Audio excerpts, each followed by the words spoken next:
Hello students, after studying this module, you shall be able to define the term organizational communication, define the formal and informal communication, know the various small group networks, identify the barriers to effective communication in organizations, understand the current issues in organization, and learn the ways to improve cross-cultural communication. In the previous module, we discussed about communication, its nature and process. Interpersonal communication, where we also covered the verbal and non-verbal communication methods. In this particular module, the focus shall be on the organizational communication and the barriers that disrupt our communication flow. As we know, organizational communication is all-pervasive and covers all levels and departments in an organization. It becomes of paramount importance to understand the various networks of formal communication and also throw light on the informal communication like the grapevine. Coming to formal small group networks. Networks are another aspect of direction and flow of communication. Behaviour has shown that communication patterns or networks influence groups in several important ways. Communication networks may affect the group's completion of the assigned task on time, the position of the de facto leader in the group, or they may affect the group members' satisfaction from occupying certain positions in the network. Also, these findings are based on laboratory experiments. They have important implications for the dynamics of communication in formal organizations. Formal organizational networks are at times very complicated. They can include numerous individuals and also more hierarchical levels. These formal networks can be broadly classified into two categories: the centralized and the decentralized networks. The centralized networks can be condensed into three common small groups: the chain, the wheel, and the Y network. While the decentralized networks can be condensed into two common small groups, that is the circle and the all-channel network of 5 people each. First, we will talk about the chain. The chain rigidly follows the formal chain of command. In this type, one person passes the information to the others down the line of hierarchy, who then passes it further down their own chain of authority. It allows only vertical movement up and down. The chain can readily be seen to represent the hierarchical pattern that characterizes strictly formal information flow from top down in military organizations and some types of business organization. The second is the wheel. The wheel depends upon a central figure or individual who acts as a conduit for the entire group's communication. In the wheel pattern, the person who occupies the centralized position or the hub of the wheel coordinates all the information. The rest of the team members communicate only with the central person and not with the others. The central person solves problems and makes decisions. The wheel can be compared with a typical autocratic organization, meaning one-man rule and limited employee participation to a team with a very strong leader. The third is the Y network. The Y network is a variation of the chain. It includes an example of formal communication within a hierarchy such as the police force or the civil force. Messages move vertically between the subordinates and the superiors in the hierarchy. Next is the circle. This kind of network allows each member of the group to interact with those on each side but not with the others. Members receive information from the sides. The all-channel network. The all-channel network allows all group members to actively communicate with each other. The all-channel network is usually seen in self-managed teams, wherein all group members are free to contribute and no one individual takes on the leadership role. It works best in the small groups. It is least structured, and if the group is too large, tasks can be delayed because of too much unstructured communication. Now let's talk about the grapevine. The formal system is not the only communication network in a group or organization. There exists an informal communication network as well, which is called the grapevine. It is no less important as a source of communication. A survey, as reported in the Forbes magazine, found that 75% of the employees hear matters first through rumors on the grapevine. It's important to understand that most of the times rumors arise as a response to situations that are important to us, when there is ambiguity and under conditions that arouse anxiety. Because in organizations, the work situations frequently contain these three elements, rumors get a chance to flourish. Communication and technology. In today's organizations, communication is enhanced and enriched with the help of technology. It's no longer mandatory for employees to be at their work desk to be available. With the advent of smartphones, emails, voicemails, instant messaging, pagers, etc., employees can be reached virtually anywhere at any time.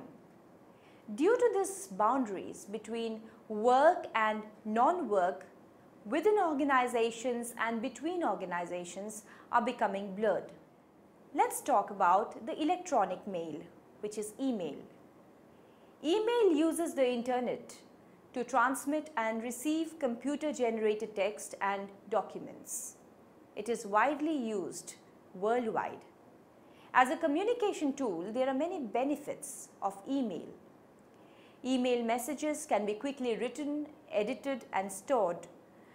Through a mere click of the mouse, it can be sent to one person or thousands. They can be read in their entirety at the convenience of the recipient. And it is a very cost-effective way of sending formal email messages to the employees. It does have some drawbacks too. It can be a distraction from work activities when it's used by employees for personal purposes. It also lacks emotional content.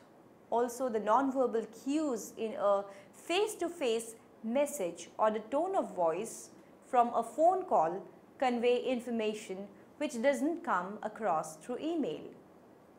Moreover, due to its impersonal nature, email is not an ideal way to convey information which may evoke emotional responses and require empathy and social support.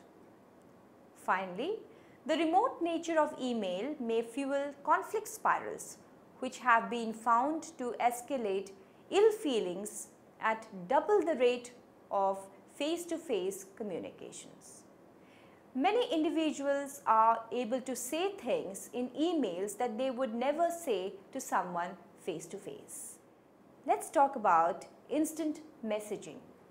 Instant messaging is a fast and inexpensive means for managers to stay in touch with employees and also for the employees to stay in touch with each other. It's essentially real-time email. A list of colleagues and friends with whom the employees wish to communicate is created by them. Then they click on a name displayed in a small box on the computer screen, type in a message in the designated space, click send and watch as the message instantaneously pops up on both the sender's and the receiver's computer screens. There has been a spectacular growth in instant messaging.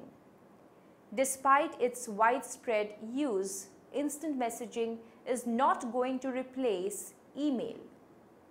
The reason being, email is still probably a better device when it comes to conveying long messages that need to be saved.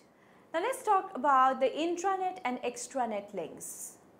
An intranet is an organization-wide information network that looks and functions like a website but is accessible only to people within the organizations. Intranets are rapidly becoming a popular means for employees within companies to communicate with each other. In addition, organizations are also creating extranet links that connect internal employees with selected suppliers, customers, and strategic partners. For example, an extranet allows the General Motor employees to send its electronic messages and documents to its steel and rubber suppliers and to communicate with its dealers. Now next is video conferencing. Video conferencing is an extension of intranet or extranet systems. It allows the employees in an organization to hold meetings with people at different locations. Live audio and video images of members enabling them to see, hear and talk with each other. Because of this technology, interactive meetings could be organized without necessarily being present at the same location. Video conferencing, being less expensive, have been seen as an alternative to expensive and time-consuming travel. Now coming to the next topic, that is the barriers to effective communication. First barrier is the filtering. When a sender purposefully manipulates information so that it shall be more favorably seen by the receiver is termed as the filtering. For instance, when a junior level employee tells his supervisor what he feels his supervisor wants to hear, he is filtering information.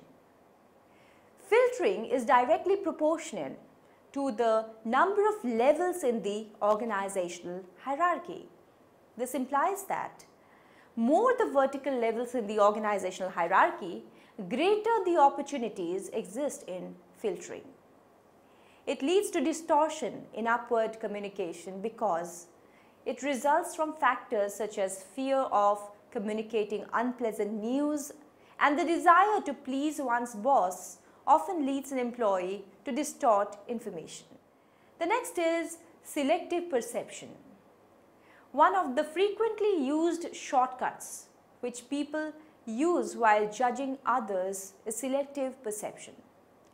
In selective perception, the receivers in the communication process selectively see and hear based on their need, motivation, background, personal experiences and other personal characteristics. Receivers also project their interest and expectations into communications as they decode them. In an employment interview, if the interviewer expects a female job applicant to put her family ahead of career, is likely to perceive that in female applicants even if the applicant feel otherwise. We don't see reality, we interpret what we perceive and term it as reality. Now next is information overload. Human beings have finite capacity of processing data. When the information that we need to work upon exceed our processing capacity, which is limited, it leads to a condition which is called as the information overload. With instant messaging, emails, phone calls, meetings, faxes, and the frequent urge to keep oneself updated in one's field, there is a greater likelihood of today's managers and professionals to suffer from information overload. When individuals have more information than they could process and use, they tend to select out, ignore, pass over or forget information, or they may put off further processing until the overload situation is over. The final result is that there is a loss of information and less effective communication. The next is emotions. Many a times it happens that the way the receiver feels at a time of receipt of a communication will influence how one interprets it. The same message which is received when a person is angry or upset is going to be interpreted differently as it would be when one is happy or elated. Extreme emotions like jubilation or depression are most likely to hinder effective communication. In such situations, one is most likely to disregard one's rational and objective thinking processes and substitute emotional judgments. The next is language. Words mean different things to different people. Age, education, and cultural background are the obvious variables or factors which influence the language a person uses and the definition he or she gives to the words. In a workplace, employees from diverse cultural backgrounds work together. Also, as the employees are grouped into different departments, there is a creation of specialists who develop buzzwords or technical jargons which are understood by the employees of only that department. In large organizations, employees are widely dispersed geographically, even working in different countries, and hence the individuals working in a particular locale will use words and phrases which are unique to their specific areas. Though each one of us may speak a common language, but the way it's used is far from being uniform. If we know how each of us modified the language, many of the communication difficulties can be minimized. The assumption of the senders that the terms and words they use shall mean the same to the receivers is often incorrect. The next is communication apprehension. Another major barrier to effective communication is that about 5 to 20% of the population suffers from communication anxiety or apprehension. Though there are individuals who get anxious if they need to speak in front of a group, but communication apprehension is yet more serious in nature as it affects a whole range of communication techniques. Individuals who suffer from it experience unusual tension and anxiety in oral communication, in written communication, or both. For example, oral apprehensives may find it extremely difficult to engage in face-to-face communication with others, or may become extremely anxious if they have to use the telephone. Studies also demonstrate that oral communication apprehensives avoid situations where they need to engage in oral communication. Therefore, employers should be very careful while selecting the right person for the right job. Oral communication apprehensives must not be selected for teaching or marketing professions where oral communication is a dominant requirement. Now let's come to the next topic, which is current issues in communication.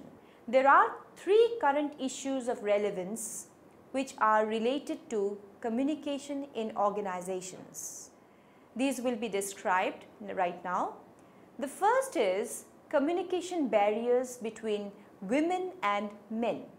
Deborah Tannen, a sociolinguist, has provided us with some important insights into the differences between men and women in terms of their conversation styles. Tannen argues that men emphasize and reinforce their status when they talk, while women downplay their status and focus on creating positive social connections between themselves and others.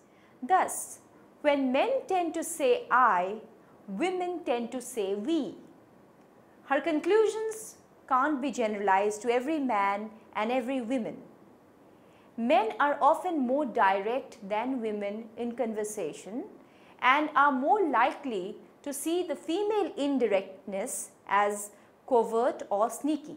Women tend to be less boastful than their male counterparts because they often downplay their accomplishments or authority. This is because they avoid appearing as braggarts and also consider the feelings of the other person. Men, however, can frequently misinterpret this and incorrectly conclude that the woman is less competent and confident than she really is. Finally, men often criticize women for seeming to apologize all the time.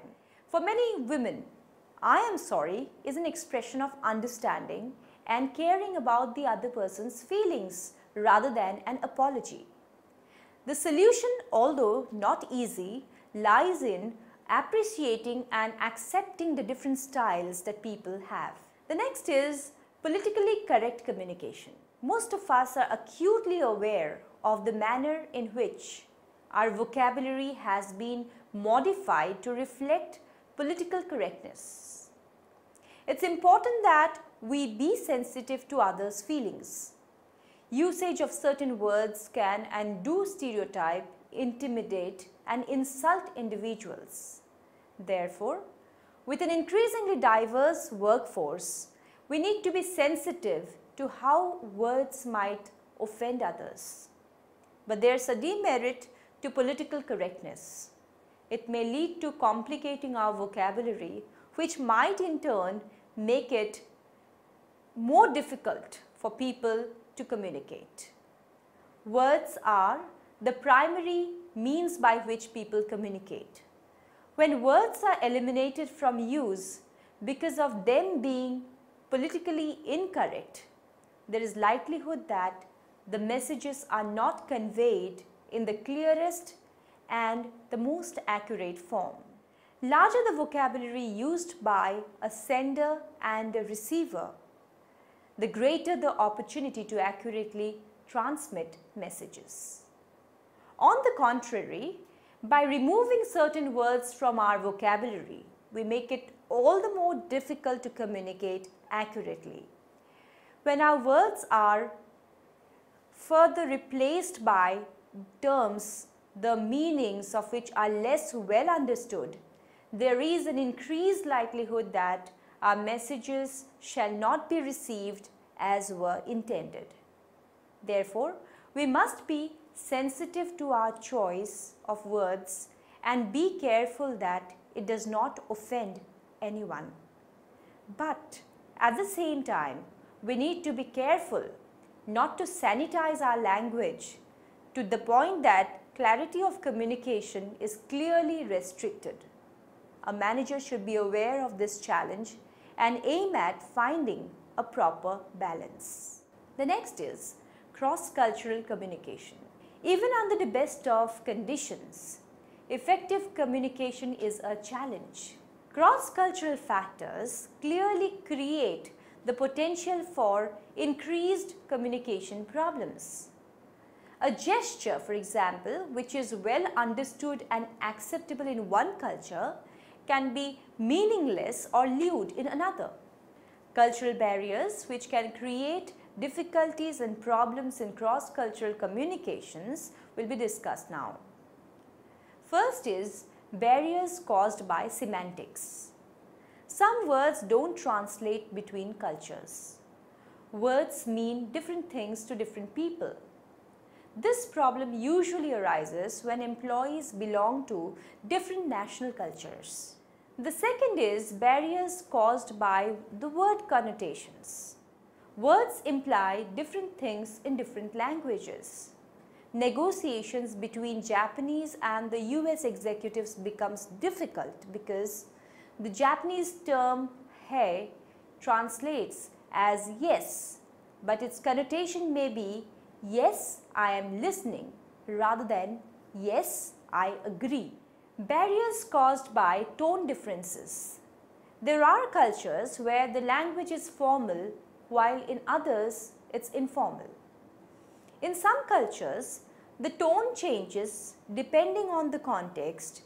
People speak differently at home, in social situations, and at work. Using a personal, informal style in a situation which demands a formal style can be quite off-putting and embarrassing. Next is barriers caused by differences among perceptions. People who speak different languages actually view the world in different ways. Thais view the word no differently than the Americans because the former have no such words in their vocabulary. Now coming to the next topic, which is ways to improve cross-cultural communication. I will be talking about 10 different ways through which cross-cultural communication can be improved and made more effective. First is slow down. It's necessary that one slows down, speaks clearly, and ensure that the pronunciation is intelligible. Although English is the common language in a cross-cultural situation, this does not mean one should speak at normal speed at all situations. Second is ask separate questions. One should not try to ask double questions such as, do you want to carry on or shall we stop here? In a cross-cultural situation only, the first or the second question may have been comprehended. Let your listener answer one question at a time. Third is avoid negative questions. Many cross-cultural communication misunderstandings have been caused by the use of negative questions and answers. In English, we answer yes if the answer is affirmative and no if it is negative. In other cultures, a yes or no may only be indicating whether the questioner is right or wrong. For example, the response to "Are you not coming?" may be yes, meaning yes, I am not coming. Next is take turns. While communicating, it's important to listen and take turns while talking. Cross-cultural communication is enhanced through taking turns to talk, making a point and then listening to the response. The next is write it down. If one is unsure whether something has been understood, it's wiser to write it down and check. This can be useful when using large figures. The sixth is be supportive. Effective cross-cultural communication is in essence about being comfortable. Giving encouragement to those with weak English gives them confidence, support, and a trust in the other person and makes communication an enjoyable process. Next is check meanings. When communicating across cultures, one must never assume the other person has understood. One needs to be an active listener, summarize what has been said in order to verify it. This is a very effective way of ensuring accurate cross-cultural communication has taken place. Eighth is avoid slangs. It is very essential to avoid the use of slang words while communicating with someone belonging to another culture. Even the most well-educated foreigner will not have a complete knowledge of slangs, idioms, and sayings. The danger is that the words will be understood but the meaning may be missed. Ninth is watch the humors. In many cultures, business is taken very seriously. Professionalism and protocols are constantly observed. Many cultures will not appreciate the use of humors and jokes in the business context. When using humor, one must think whether it will be understood in the other culture. For example, British sarcasm usually has a negative effect abroad. And the last is maintaining etiquette. Many cultures have certain etiquette when communicating. It is always a good idea to undertake some cross-cultural awareness training or at least do some research on the target culture. Thus, communication plays an extremely important role not just in our personal lives but also at an organizational level. Ample number of problems that we come across can be avoided if employees make an attempt to make the entire process of communication transparent and effective. Summary: effective communication plays a key role in enhancing the success of management functions in an organization. Communication helps in controlling, motivating employees, aids in emotional expressions, and also provides requisite information to enable decision making. Communication can flow in either downward, upward, or horizontal directions. Verbal communication is essentially of two kinds: oral and written communication. The oral communication, which is a part of verbal communication, is generally preferred because of its speed and feedback. Both verbal and non-verbal communication, when in consonance, can make communication effective. And lastly, cross-cultural communication, when understood and improved, can result in effective communication in the workplace.